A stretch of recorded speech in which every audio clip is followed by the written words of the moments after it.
আজকে আমরা বইটা আসা আরেকটা ম্যাথ সলভ করবো, যেটা এসেছিল mainly differentiation of implicit function, অর্থাৎ ইমপ্লিসিট ফাংশনের একটা অন্তরীকরণ আসছিল বুয়েটে। তো ওইটাই আজকে সলভ করবো। কোয়েশ্চেনটা দেখি। তো কোয়েশ্চেনটা এখানে ফার্স্টে যে বলছে যে কোনো একটি সমতল থেকে একটি পুলির উচ্চতা 5 মিটার, অর্থাৎ এটা যদি একটা সমতল হয় তাহলে এটার থেকে যে এটা একটা পুলি, তাহলে এই পুলিটার উচ্চতা হচ্ছে 5 মিটার। তারপর বলছে পুলিতে সংযুক্ত বস্তুটি সমতলের উপর 2 মিটার পার সেকেন্ড বেগে আণবিকভাবে টানা হচ্ছে, অর্থাৎ এই যে বস্তুটি আছে এটা এদিকে 2 মিটার পার সেকেন্ড বেগে টানা হচ্ছে। এখন বলছে যে যে মুহূর্তে পুলির বস্তু সহায়ক রশি দৈর্ঘ্য 10 মিটার, সেই মুহূর্তের কোণের পরিবর্তনের হার ডি থিটা বাই টি কত। আর এখানে থিটা হলো আনুভূমিকের সাথে রশির উৎপন্ন কোণ, অর্থাৎ থিটা হচ্ছে যে এটা যে আনুভূমিকের সাথে রশির যে উৎপন্ন কোণটা আছে ওইটা। আর আমাকে এখন আমরা দেখতেছি যে ধরো এখানে যদি একটা বস্তু, এই বস্তুটা ফার্স্ট টাইম, অর্থাৎ ফার্স্ট টাইম বস্তুটা এখানে ছিল এবং এটাকে কিছুক্ষণ টানার পর এটা সেকেন্ড টাইম এখানে এসে অবস্থান করছে এবং আরও কিছুক্ষণ টানার পর বস্তুটা ফাইনালি এখানে আসছে। তার মানে সময়ের সাথে সাথে বস্তুটা তার অবস্থান পরিবর্তন করতেছে এখানে, যেহেতু বস্তুটাকে এদিকে টানা হচ্ছে।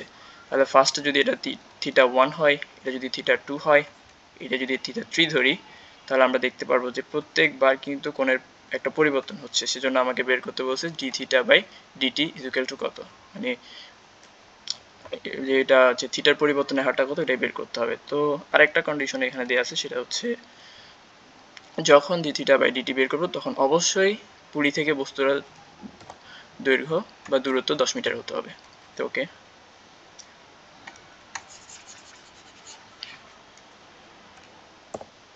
এটা সলভ করার আগে আমি দেখবো যে এখানে কনস্ট্যান্ট ভ্যালু কোনটা আছে। তো এখানে আসলে দুইটা কনস্ট্যান্ট ভ্যালু আমাকে দেওয়া আছে, সেটা হচ্ছে একটা যে উচ্চতাটা দেওয়া আছে যে পুলি থেকে সমতলের উচ্চতা 5 মিটার, এটা সবসময় কনস্ট্যান্ট থাকবে।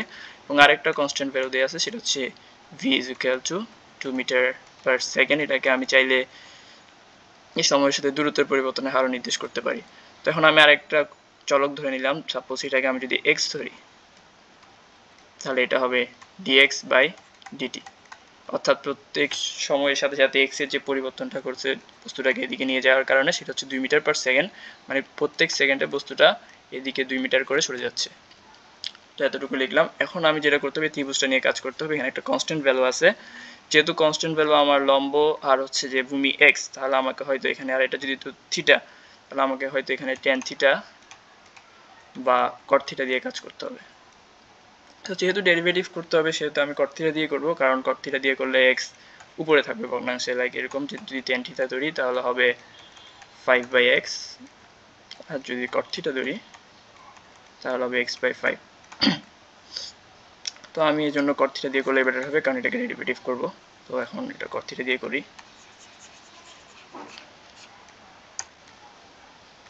সো এই ত্রিভুজ যেটা আছে ত্রিভুজটাতে cot theta is equal to x/5, এটাকে ডেরিভেটিভ করি, minus cosec square theta into d theta by dt is equal to 1/, সেটা এই লাইনে লিখি, নিচে লাইনে সেটাকে আসলে ডেরিভেটিভ করার কারণ হচ্ছে আমাকে কোয়েশ্চেনে বলাই আছে যে d theta by dt is equal to what.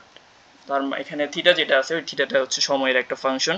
তো এখন এটাকে ডেরিভেটিভ করলে আমি হচ্ছে একমাত্র ডি থিটা বাই ডিটিটা পেতে পারি, যেহেতু থিটা টি এর একটা ফাংশন। সো উভয় পক্ষে যদি আমি এখন সময় দ্বারা ডেরিভেটিভ করি, অর্থাৎ সময় দ্বারা অন্তরীকরণ করি, তাহলে যেটা আসবে সেটা হচ্ছে minus cosec square theta d theta by dt is equal to 1/5 into dx by dt। এখন dx by dt এটা আমার কাছে আছে 2 মিটার পার সেকেন্ড, তারপর এখানে 1/5 ও এটা একটা কনস্ট্যান্ট ভ্যালু। এখন আমার কাছে শুধু একটা জিনিস লাগবে, সেটা হচ্ছে থিটাটা লাগবে, যে cosec স্কয়ার যে থিটাটা আছে। এবং এখানে এখন আমি দেখবো যে সেকেন্ড কন্ডিশন যেটা আমার দেয়া আছে সেটা হচ্ছে যে মুহূর্তে পুলির বস্তু সহায়ক রশির দৈর্ঘ্য 10 মিটার, অর্থাৎ এখানে আমাকে থিটার পরিবর্তনের হার বের করতে হবে যখন হচ্ছে যে পুলি থেকে বস্তুটার দূরত্ব 10 মিটার হবে, তখন আমাকে থিটার মান বের করতে হবে। এখন আমি চাইলে এখান থেকে যদি আমার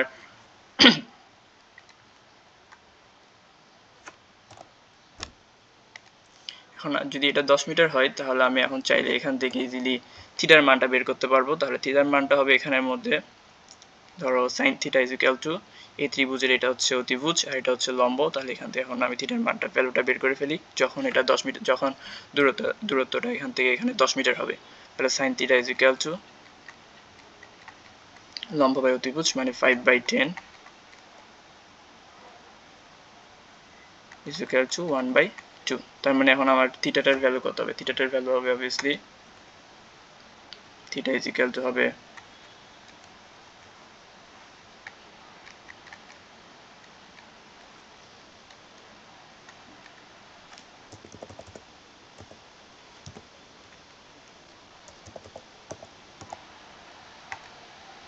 থিটা ইজ ইকুয়াল টু এখানে হবে 30 ডিগ্রি।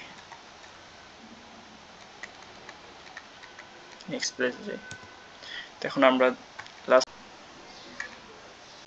লাস্ট পেজে আমরা যেটা পাইছিলাম সেটা হচ্ছে minus cosec square theta into d theta by dt is equal to 1/5 into dx by DT.